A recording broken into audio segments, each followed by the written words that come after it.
Dors en 2-3 minutes et on s'envoie des patates. Tu vois, moi je parle même pas de gifs. Moi je te parle de patates. Donc je te mets au défi parce que là tu ouvres beaucoup ta gueule, mais maintenant moi je veux que tu agisses. Parce que c'est facile de parler autour d'un plateau quand il y a de la sécu, ça sera filmé du début à la fin. Même si tu gagnes, j'en ai rien à foutre, moi j'ai rien à prouver. Par contre toi tu veux faire le mariole. Donc maintenant, porte tes couilles.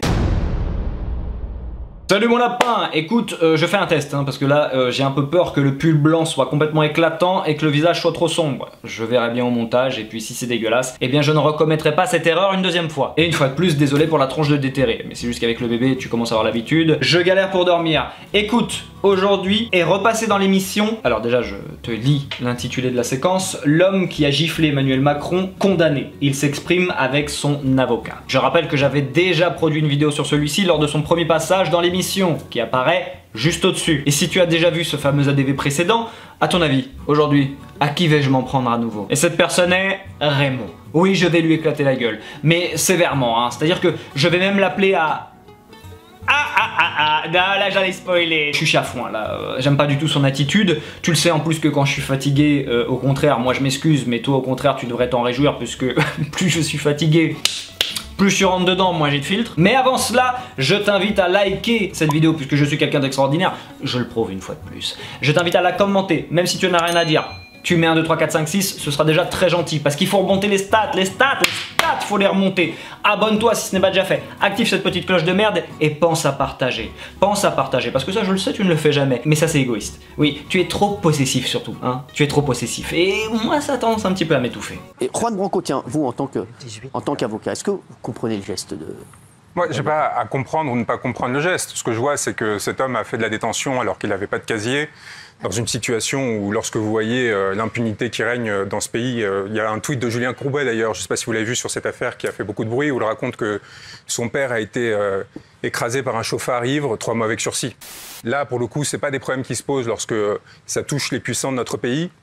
M. Tarel avait été condamné en même pas 48 heures, c'est-à-dire qu'il n'a même pas eu le temps d'organiser sa défense, tout de suite envoyé au trou, comme on dit, pas défendu en première instance. Donc j'étais très heureux d'avoir cette audience en appel pour qu'il ait au moins l'opportunité de s'expliquer, de raconter ce qui avait amené à ce geste, le contexte, les difficultés dans lesquelles des personnes comme lui vivent au quotidien dans ce pays. Force est de constater que les propos de l'avocat eh bien, sont des plus pertinents, hein, puisque pour une simple, je peux même pas appeler ça une gifle, une pichenette, hein, avec le bras cassé là, pouf, un soufflet, l'autre comme il appelle ça, sauf qu'un soufflet normalement je crois que ça se fait avec une paire de gants. Bref, donc pour la pichenette qu'il lui a mise, effectivement faire de la prison ferme, c'est une blague là. Non mais... À côté de ça, t'as des gens qui agressent, qui tuent, qui violent, qui font que du sursis, c'est-à-dire, je le rappelle, hein, du sursis, c'est rien. Ça veut dire rien, c'est tu ne fais rien, tu ne vas pas en prison. C'est uniquement si tu récidives. Donc les mecs n'ont littéralement rien. Et là par contre, bizarrement, quand tu mets une petite pichenette à Macron, oulala, là on fait du ferme direct. Non, je suis désolé, mais là c'est une vaste mascarade, c'est de la fumisterie. Là effectivement, qu'on soit pour ou contre, hein, peu importe, là je suis pas en train de dire qu'il faut être absolument pour ce geste. Je dis juste que par rapport à l'acte qui a été commis, ça ne mérite absolument pas de faire du ferme. Même si t'as mis une pichenette au président, on s'en fout. Ça n'est pas un crime grave. Ce n'est même pas un crime d'ailleurs. Donc faire du ferme pour ça? Bien sûr, je suis pour une justice plus rapide, et ce que vous avez dit, c'est le gros problème en ce moment. Mais aussi, moi, je suis pour le respect aussi des institutions. Parce que s'il n'y a plus de respect des institutions, là, c'est l'anarchie. Je suis d'accord. Je vous le dis. Voilà, et il y a une grande difficulté dans ce pays, c'est que ces institutions se font de moins en moins respectées et elles sont de moins en moins respectables. Mais en giflant le président, c'est une image déplorable. Voilà, même pour le combat qu'il essaie de mener, c'est contre-productif, hein, vraiment. Alors, au risque de me répéter, il faut donc respecter les institutions, dis-tu Cyril. D'accord, mais sous condition que ces mêmes institutions nous respectent en premier lieu. Rien que dans la vie de tous les jours, hein, que ce soit avec ta famille, tes amis, au travail, tu ne peux pas demander à une personne de te respecter si toi-même tu ne la respectes pas en amont. Hein, c'est logique quand même là. Bref, tout ça pour dire que j'estime, hein, ça n'engage que moi bien sûr, ces propos n'engagent que moi, nous n'avons pas à respecter des institutions qui depuis très longtemps nous chie à la gueule, hein, ça me paraît assez évident. Donc non, je ne vois pas où est le problème dans ce cas-là. Tu ne me respectes pas, je ne te respecte pas. Et deuxième point, lorsque Cyril tu dis qu'il ne fait pas avancer son combat, bien sûr que si. Bah si. Ah bah si, excuse-moi, la preuve, ça fait 2 fois que tu l'invites sur le plateau. Les gens maintenant savent qui il est. Beaucoup de gens le soutiennent, hein, J'en fais partie. Et d'ailleurs, si tu regardes mon ADV précédent, si tu regardes les commentaires, beaucoup aussi partageaient mon avis et étaient d'accord avec le geste. Donc si, je pense que nous sommes vraiment beaucoup, j'insiste sur le beaucoup en France, à être solidaire du geste, hein. J'aurais même tendance à dire qu'une majeure partie de la population se range derrière ce geste, hein. En tout cas s'y retrouve, oui, je pense. Donc en somme, si, ça a clairement fait avancer son combat et ça lui donne en plus maintenant une certaine notoriété, si je puis dire. La preuve, vous l'invitez dans l'émission, donc en plus maintenant il peut véhiculer sur une grande émission, puisqu'il me semble que vous faites quand même quasiment du 2 millions d'audimat par jour, ce qui est juste énorme. Donc ça lui permet d'être invité sur l'émission, de se faire connaître et de transmettre son message au plus grand nombre. Donc si, ah bah si, son combat... Ah si, ça l'a clairement fait avancer et de manière très très productive. Aujourd'hui, donc 4 mois de prison, vous avez fait 4 mois de prison et vous avez interdiction d'exercer une fonction ou un emploi public de manière définitive et la privation de vos droits civiques comme le droit de vote, civil de famille pour une durée de 3 ans et de porter une arme soumise à autorisation. Donc vous n'avez pas le droit de ça. Est-ce que vous trouvez la peine trop clémente? Vous dites non, vraiment. La peine est bien. Ouais. La peine est bien, elle est pas trop clémente, c'était bien qu'il aille en prison. Je déteste dire cette phrase, mais les institutions, il ne faut pas y toucher. Il ne faut pas toucher aux pompiers, il ne faut pas toucher aux policiers, il ne faut pas toucher aux infirmières, il ne faut pas toucher... Attends, laisse-moi parler, tu parleras après. Alors, je vais couper tout de suite parce que sinon je pense que j'aurais trop à redire. Mais Raymond, quel est le rapport avec les pompiers, la police, les infirmières? Quel est le rapport? Là, t'essayes juste de donner plus de poids à tes propos. T'essayes juste d'attirer la sympathie des gens, en fait, en y mettant, justement, en parlant des pompiers, des infirmières. Mais il n'a pas giflé ces personnes-là. Raymond, quel est le rapport? Ça, tu vois, c'est une vieille technique bidon, hein. Il essaye juste d'attendrir les gens, en fait, de fédérer les gens autour de ses propos, en parlant de choses qui n'ont absolument rien à voir, puisque quel rapport avec la police, avec les infirmières, etc. Surtout que la police manifeste combien de fois par an aussi pour justement dénoncer leurs conditions de travail qui sont juste lamentables. Les infirmières, tu veux qu'on en parle, Raymond, des infirmières non vaccinées qui ne peuvent toujours pas reprendre le travail? Et toi, tu nous dis que, en gros, parce que je pense, du coup, c'est un peu ce que tu essayes de dire, qu'en giflant le président, c'est qu'à la fois il gifle toutes les institutions du pays. Donc le corps médical. Non, là tu dis n'importe quoi, Raymond. je pense surtout qu'en plus dans le corps médical, chez les infirmières, surtout celles qui peuvent toujours pas travailler à nouveau, je pense qu'elles ne sont absolument pas mécontentes du geste du gifleur. Non, donc là t'es hors sujet, mon grand. Faut pas toucher aux gens qui sont là, qui représentent quelque chose. Si à chaque déplacement, notre président de la République, parce que c'est le nôtre, c'est notre président, c'est le président de la France, qu'on aime ou qu'on n'aime pas M. Macron, c'est notre président, il se fait gifler à chaque fois qu'il sort. Vous vous rendez compte l'image qu'on renvoie dans le monde? Ce serait drôle. Vous pouvez vous marrer, ce serait drôle pour vous, mais ce serait pas drôle pour la France. La France, c'est quoi? Toi, ça te fait marrer, mais moi, ça me fait pas marrer. L'avocat, c'est pas grave. Mais moi, ce que je veux dire par là, c'est que t'es fait 4 mois à la prison, c'est très dur. 4 mois, c'est beaucoup. 4 mois de prison, c'est beaucoup. Ça arrive, ça va te faire réfléchir. J'espère que t'auras plus envie de gifler des gens. Mathieu. 3 mois, c'est bien. Alors, concernant le fait d'être la risée vis-à-vis des autres pays, et j'aimerais savoir aussi de quel pays tu parles, parce que si déjà dans ces pays il y a les États-Unis avec Biden à la tête du pays, laisse-moi rire, parce que le mec qui sait pas aligner 2 mots, qui sait pas monter 3 marches et qui serre des mains dans le vide et qui s'endort pendant des réunions avec des dirigeants très importants d'autres pays, hein? Voilà, on s'en fout. On n'a pas vraiment de leçons à recevoir de ces gens-là. Et réfléchis un petit peu, même si effectivement il y a d'autres pays qui se foutent de notre gueule, à ton avis, pourquoi le font-ils? Parce qu'ils ont peur que ça se produise chez eux. Mais c'est pas le peuple de ces pays-là qui se foutent de notre gueule. Et tu parles, au contraire, ils se disent, tiens, regarde comment ça se réveille. Regarde, ça se réveille en Europe. Regarde, les gens en ont marre qu'on nous chie à la gueule. Regarde, en France, ils ont littéralement giflé leur président. Je dirais même que ça envoie un message presque d'espoir, de montrer que aux autres, regardez, pour tous les gens, tu sais, qui sont un peu comme moi d'ailleurs, qui sont un peu pessimistes, abattus, qui se disent bon, de toute façon les gens sont des serpillères, les gens se laissent faire, les gens de toute façon sont des moutons. Il n'est pas totalement faux, mais on voit quand même de manière générale que les gens se réveillent. Là les gens, on est arrivé à un stade quand même où on peut voir même un petit peu partout dans le monde, hein, que les gens commencent à se réveiller. Les gens commencent à en avoir marre. Donc au contraire, je trouve que ça véhicule un message d'espoir, ce qu'il a fait. Mais bien sûr, parce qu'en fait, vous ne vous rendez pas compte d'à quel point ce geste a eu une valeur purgatoire pour des Français. C'est-à-dire que des Français qui sont méprisés au quotidien par ces hommes politiques. Vous n'êtes pas les autres, arrêtez de faire parler les Français. Mais c'est les personnes qui arrêtent M. Tarel dans la rue. Enfin, il en a rencontré 15 dans la rue. Non, attendez. Les gens qui ne savent pas quoi dire, moi les Français me disent, vous n'êtes pas les Français me disent. Moi tout ce que je vois, c'est que c'est un monsieur aujourd'hui. Vous avez l'air un peu énervé. Oui, je suis énervé parce qu'on a déjà reçu une fois, il avait présenté aucun regret. Vous non plus. Mais non, mais d'ailleurs, ils ont posé la question. Mais ça vous fait rire, c'est bien, vous êtes des guignols, ça vous fait rire. C'est pas drôle ce qui s'est passé. Il a frappé le président de la République.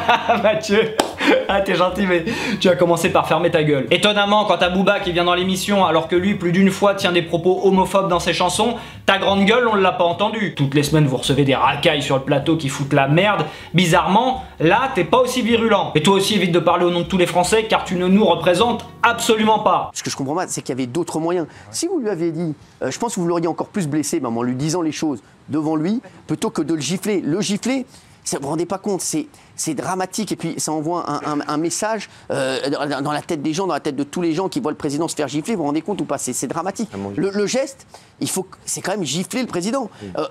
C'est fou. Pour moi, je sais pas. Pour les jeunes. Intervention très intéressante de Cyril Hanouna, puisqu'il vient de dire, donc entre autres, je vais pas trop m'arrêter sur il suffisait de parler au président, ça l'aurait au contraire beaucoup plus touché. Oui, bien sûr. Des milliers, des millions de personnes ont manifesté, ça n'a rien changé. Et là, comme si Damien allait parler au président et pop, ça allait changer. Ouais non mais là ce petit c'est pas con ce qu'il dit là. Non mais il m'a fait changer d'avis là. Je vais revoir toute ma politique, je vais tout changer. Merci jeune homme, merci. Comment vous appelez-vous? D'accord, bah dès demain vous êtes mon premier ministre. Merci jeune homme. Par contre quand il dit, parce que imaginez l'image que ça véhicule auprès des gens. Et je crois que c'est de leurs mots qui rajoutent derrière. Oui, bah auprès des jeunes. Mathieu, décidément. C'est vrai que j'avais oublié, j'avais dit que j'en mettrais plein la gueule de Raymond, mais Mathieu aussi. J'adore Mathieu qui dit auprès des jeunes alors que le type est le premier à défendre tous les influenceurs. Ces mêmes personnes qui sont à moitié analphabètes, qui n'ont absolument aucun talent et qui en gros véhiculent un peu ce message de bah regardez, il suffit d'être un abruti fini et de se montrer à moitié à poil sur les réseaux pour réussir. Mais là bizarrement ça ne dérange absolument pas Mathieu. Non, parce qu'en fait là-dedans c'est au même niveau que les influenceurs. Je vais vous dire, il y a plein de gens qui le disent, et je te jure, qui comprennent que vous soyez énervé. La colère, tout le monde, la colère. Il y en a plein qui le comprennent et c'est ce que disait Juan Branco il y a un instant. Juste que les gens disent, est-ce que c'est pas contre-productif d'avoir ce geste-là qui fait que on a retenu que ça en fait. Alors là je me repère une petite intervention, mais les gens disent que les gens se demandent si c'est pas contre-productif. Attendez. Et là Mathieu tu l'ouvres pas ta gueule. Alors attends, parce qu'il y a un instant, lui ne peut pas dire les gens m'arrêtent dans la rue pour me féliciter, mais par contre quand Cyril dit les gens se posent la question est-ce que c'est pas contre-productif, alors que par contre que Cyril parle pour tous les Français, là ça ne te dérange pas Mathieu. Je crois qu'il ne se rend même pas compte durant cette séquence à quel point il dit tout et son contraire, à quel point il fait preuve d'une hypocrisie incroyable, enfin ça n'a vraiment plus de sens. Là franchement, la séquence, pour moi, est lunaire. Ils vont être offusqués d'un truc qui s'est passé il y a 2 semaines, mais pas offusqués de ça 3 semaines plus tard alors que c'est pire. Ils vont s'offusquer d'inviter telle personne sur plateau, par contre ils ne s'offusquent pas quand Cyril Hanouna a voulu inviter Jawad, l'hébergeur des terroristes. Non, c'était pas... Non, là par contre ça ne pose pas problème. Waouh, c'est... Ouais c'est ça, lunaire. Mais en tout cas, la leçon que vient de vous faire M. Tarel, c'est de vous rappeler que justement, quand il y a de grands politiciens, quand des grands politiciens, ils savent gracier leurs opposants. Et là, l'irrespect, la violence est quelque chose. Vous m'avez menacé de me donner une gifle, bah venez maintenant. Mais non, arrête, parce que si je viens... Mais le mec vient de traiter Raymond de bourgeois. Parle pas comme arrête, t'es pas une femme. Je vais vraiment venir. Pour moi, t'es un bonhomme. Donc me demande pas de venir te mettre une baffe, parce que je vais venir pour de vrai. Mais non, t'es pas là-dedans. C'est des conneries qu'il raconte. C'est pas comme ça qu'on fait. Je pose une question intéressante. Comment on fait dans cette société aujourd'hui, quand on fait partie du peuple, vous voyez pas, quand on a accès au plateau télévision, etc. Comment le peuple, comment ils font? C'est ce qu'il fait le peuple en démocratie. C'est ce qu'il fait le peuple. Il n'est pas content. Il va manifester. Il se fait gazer. Je suis d'accord avec toi. Il y a la police qui a eu des débordements. Ils ont eu des ordres. Je vais t'expliquer comment on fait. Je vais t'expliquer comment on fait. Je suis ravi d'apprendre. Moi j'aimerais bien savoir. Ça m'aurait évité de me donner gifle. Prenez votre cerveau. Prenez un cerveau pour 2. Et écoutez bien comment on fait. Il y a 2 tours dans une élection. Le premier tour, on vote. Le deuxième tour, on vote. Et quand il y a un résultat, on ferme sa gueule ou on se casse. Ah d'accord. C'est comme ça. Bravo Raymond, tellement de pertinence dans tes propos, t'es vraiment un guignol. J'adore. Alors qu'est-ce qu'on peut faire? Eh bah tu votes, et puis si c'est un résultat pourri, bah tu te casses. Fervent défenseur de ton pays, dis donc, si ça te plaît pas, et si t'as un collabo au pouvoir, tu te casses. Quel patriote! T'es un guignol, donc s'il te plaît, arrête d'être méprisant envers les deux, parce qu'encore une fois, tu vois que ce ne sont pas des bagarreurs, parce que toi aussi, il y a eu bon nombre de racailles que vous avez invités sur le plateau, et tu n'as jamais ouvert ta gueule de la sorte, tu n'as jamais été aussi virulent. Donc moi, tu sais quoi? Mon cher Raymond, même si tu ne verras jamais cette vidéo, bien que je te l'enverrai en message privé, peu importe, tu sais quoi? Je t'interpelle. Je te mets au défi, viens. Viens, avec moi. Parce que là, tu fais le malin avec eux, tu fais le malin surtout avec lui, avec le gifleur, parce que tu vois bien que c'est pas un bagarreur ni quoi que ce soit. Moi, je te mets au défi maintenant de venir mettre les gants avec moi. Mais là, sans rigoler, je parle pas dans 3 mois, je parle pas dans 6 mois. Là, quand tu veux. Même pas besoin d'être dans une salle, dans un parking, ce que tu veux, j'en ai rien à foutre. Moi, je te dis, chacun ramène son caméraman, protège dans gants et on se la donne. 2 rounds de 3 minutes. Et on va se la donner. Moi je te mets au défi maintenant parce que tu fais ta grande gueule, tu ouvres beaucoup ta gueule, tu fais beaucoup le mec face à eux et tu l'avais déjà fait la dernière fois, tu fais le mec très virulent parce que tu sais qu'en face il n'y aura pas beaucoup de répondants. Donc moi Raymond aujourd'hui je te mets au défi, accepte mon invitation quand tu veux. Quand tu veux. Et crois-moi, je suis même pas en train de faire le mec parce que je suis une masse ou parce que je suis un grand combattant. J'ai jamais fait de sport de combat de ma vie, à part en amateur dans des parkings. Bref, c'est une longue histoire, mais rien qui vole très haut. Je fais qu'1m70 pour 70-72 kilos. Bon, on est peut-être plus proche des 72. C'est vrai que oui, bah, c'est vrai que ces derniers temps avec la petite, je fais plus de sport, je fais plus rien. La muscu, ça fait 2 ans que j'y suis pas retourné, que je suis pas retourné en salle. Donc c'est vrai qu'en ce moment, je suis ce qu'on appelle dans le jargon un gros tas de merde. 2 rounds de 3 minutes et on s'envoie des patates. Tu vois, moi je parle même pas de gifle. Moi je te parle de patates. Donc je te mets au défi parce que là tu ouvres beaucoup ta gueule, mais maintenant moi je veux que tu agisses parce que c'est facile de parler autour d'un plateau quand il y a de la sécu, ça sera filmé du début à la fin. Même si tu gagnes, j'en ai rien à foutre, moi j'ai rien à prouver. Par contre toi tu veux faire le mariole. Donc maintenant, porte tes couilles quand tu veux, où tu veux. Enfin non, si c'est à Dunkerque, c'est un peu loin, j'y vais pas. Faut que ça soit à côté quand même, dans le 92, hein, parce que pas déconner non plus. Mais je sais que là, les locaux là de TPMP, c'est où ça? Ça doit être à Boulogne ça. En bas des locaux, comme ça, juste avant d'aller au travail. Tu vois, juste avant d'aller dans l'émission. Vous commencez l'émission à quelle heure? 18h? Donc 17h, en bas des locaux, un parking. Tu fais même appel à Mokhtar, les mecs de la sécu pour encadrer, pour voir que ça se barre pas en couille.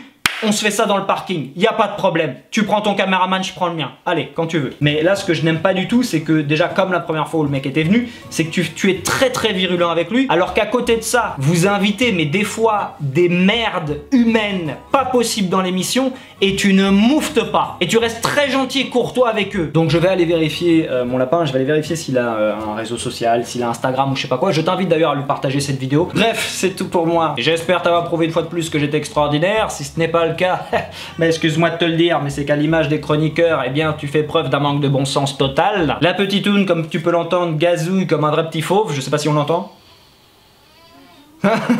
On l'entend. Donc je vais aller m'occuper de mon petit lionceau. Je t'invite donc à liker cette vidéo, la commenter, les stats, à partager, t'abonner si ce n'est pas déjà fait, activer cette petite cloche de merde. Si tu désires me soutenir, c'est dans les commentaires. Si tu désires découvrir ma chaîne secondaire, c'est également dans les commentaires. Je te dis à la semaine prochaine et je te fais de gros bisous. Ciao.